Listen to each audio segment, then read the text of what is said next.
täiesti orkestreerimata on juhtunud nii, et Energiasalv on täna saanud siin pea igas ettekandes tähelepanu ja mul on nagu hästi suur risk, et see meeldiv kuvand, mis siin nagu selle ettevõtte ümber nagu tekkinud on, selle projekti ümber tekkinud on, kuidagi nagu untsu keerati, nii et ma püüan olla nagu võimalikult lühike ja konkreetne oma jutus.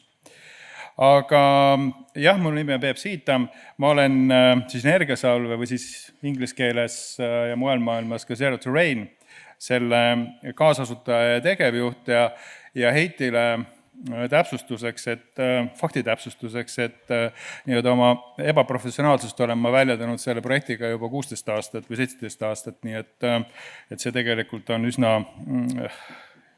meeldivaks haiguseks juba kujunenud. Aga hariduselt olen ma ka insener ja töötanud mitmetes majandusharudes, peamiselt erasektoris, aga 3 aastat ka avaliku sektori palgal, nii et ma usun, et mul natuke enam-vähem seda mõlema osapoole tunnetust on, kuigi see tõlkimise töö, millest Annika tegelikult väga õigesti rääkis, liiga hästi mul välja pole nagu kukkunud. Tänane olukord ühiskonnas keskmisest vanema inimesena tuletab mulle väga meelde eelmise sajandi 90. aastaid, mil oli nagu hästi palju väljakutseid, aga tegelikult oli veel rohkem neid võimalusi. Ja see on põhjus, miks ma nimetasin oma ettekande alapealkirjaks võimaluste aken. Üldiselt globaalsete muutuste olemusest tänapäeval liiga pikalt, vähemalt selles seltskonnas siin pole vaja rääkida. Meil on ilmselgelt globaalne väärtuste konflikt ja selle tulemusena polariseeruv maailm, mis meile kõigile oma jälje jätab.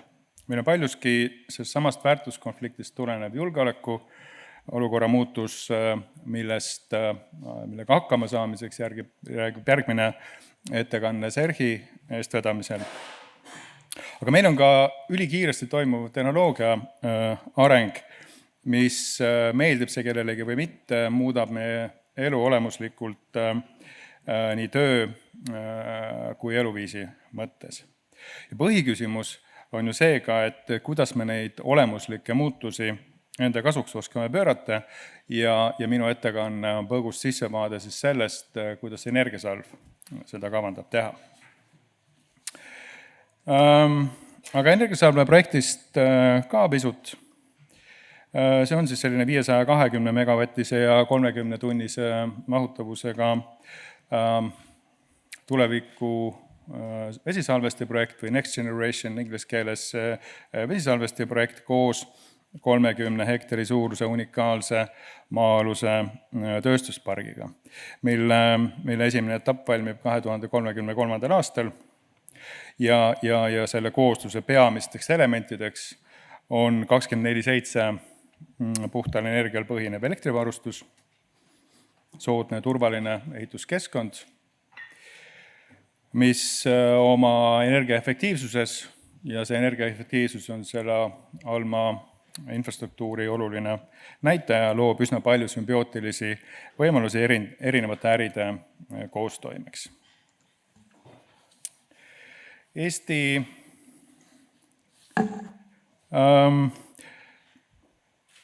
rahvastiku vähenemisest, vananemisest tulenevad väljakutsed on meil kõigil teada ja ammu teada tegelikult.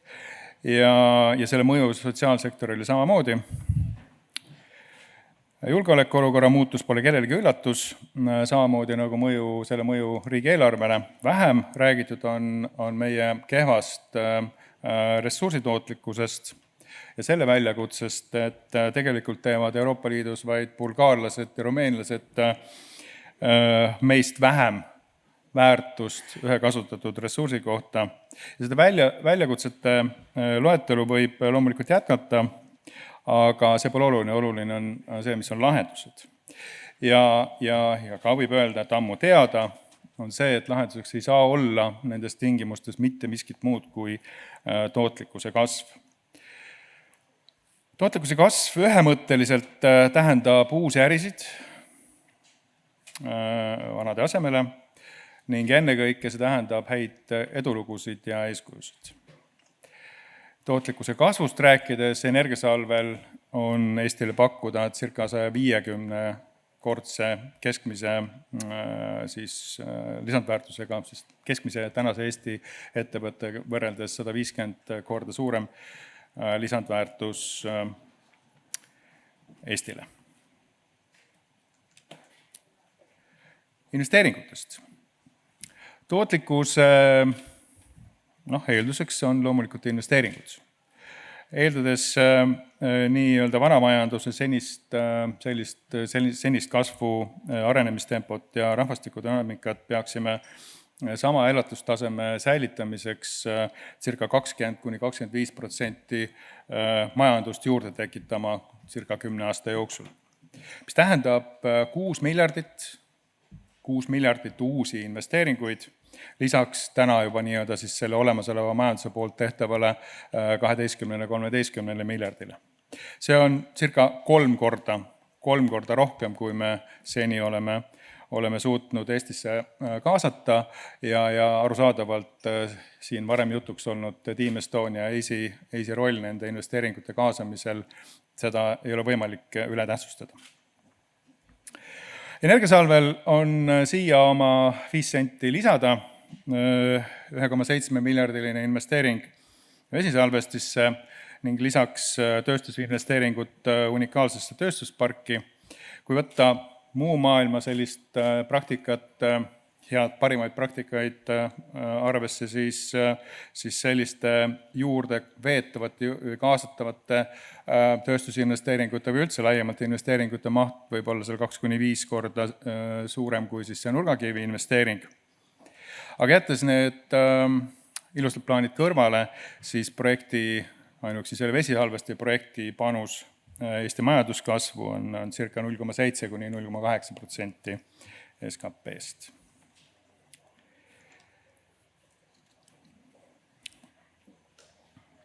Energiast on täna siin räägitud, ma räägin ka.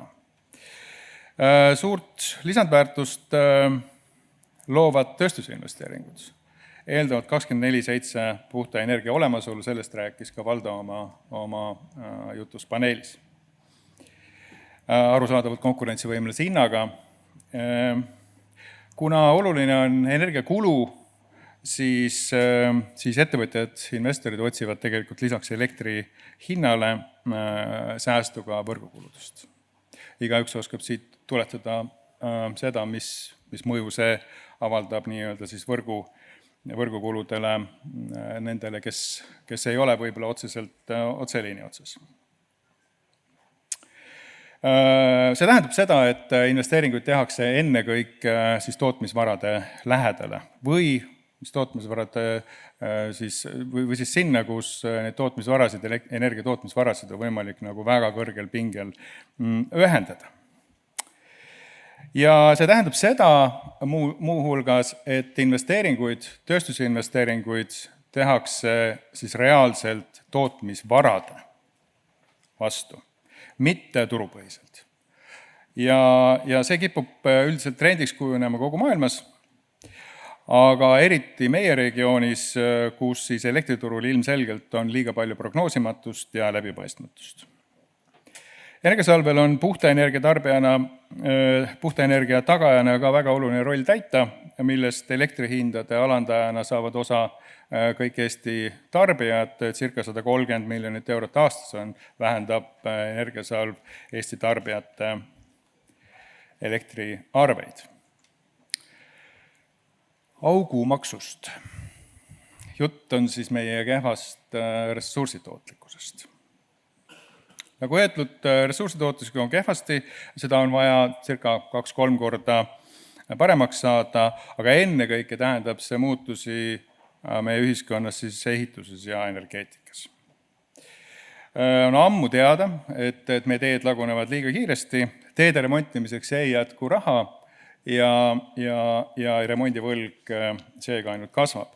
Ka on ammu teada, et materjalide kasutamine teealuste ehitamisest, siis kvaliteetsete materjalide kasutamine teealuste ehitamises pikendab teede üluga 2–3, võib-olla isegi 5 korda.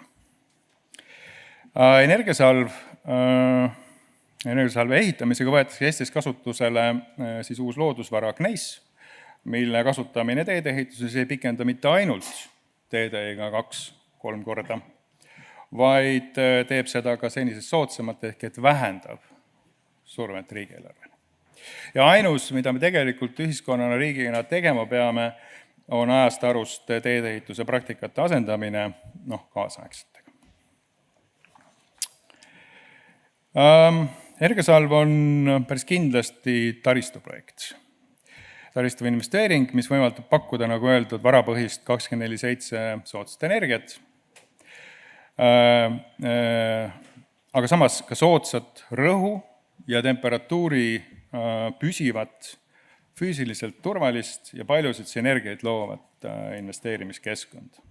Ei tasu unustada, et Paldiski vesisalvesti tõttu või eestvedamisel luuakse Paldiskisse 330 kilovolti elektriühendus, makstakse suur hulk riiklikke ja kohalikke makse circa 80–100 miljoni euro ulatuses aastas ja parandatakse elukeskkonda. Siin juttu oli juba väikesadamast, aga kindlasti sellele mõju ka elukondliku ja ärikinnisvara paranemisel. Nüüd nendest võimaluste aknast. Mujal maailmas ringi käies võib üsna kindel olla selles arvamuses, et regioonidel, riikidel on mõned erisustega enam-vähem siiski samad mured ja väljakutsed, mis meil siin Eestis. Aga võidavad ju tegelikult need, kellel on nagu paremad mõtted ja ennekõike enesekindlust need mõtted ka ellu viia. Enesekindlus tekib usaldusest ja usaldusega on meil paraku kehvasti ühiskonnas. Aga teisest küljest on see ka võimalus, mis investeeringu kontekstis tähendab eelkõige riigiriskide maandamist suuri investeeringute elluviimisel, millest siin täna tegelikult korduvalt juba juttu on olnud ja mille taga tegelikult energiasalve realiseerimine või kiire realiseerimine tegelikult täna istub. Sest seaduste, normide, maksude, tasude ja lõivude muutumise osas on ettevõtted võimetud neid riske maandama ja seepärast on täiesti elementaarne ja vältimatu, et avalik sektor nende muutumisega seotud riskid enda kanda võtab. Kiirusest ka need muutused tegelikult toimuvad me ümber ju ikka jube kiiresti. Väga kiiresti ja see tähendab, et meil nagu jalgade lohistamiseks liiga palju aega pole. Ja seetõttu siin tänagi mitu korda läbi käinud see mõte, et koostöös vastastikku usaldust kasvatades ja kiiresti toimetades saame me taas maailmas edukaks ja majanduse kriisikindlaks. Sellega ma tahaksin oma ettekande lõpetada ja jõudu meile kõigile. Aitäh!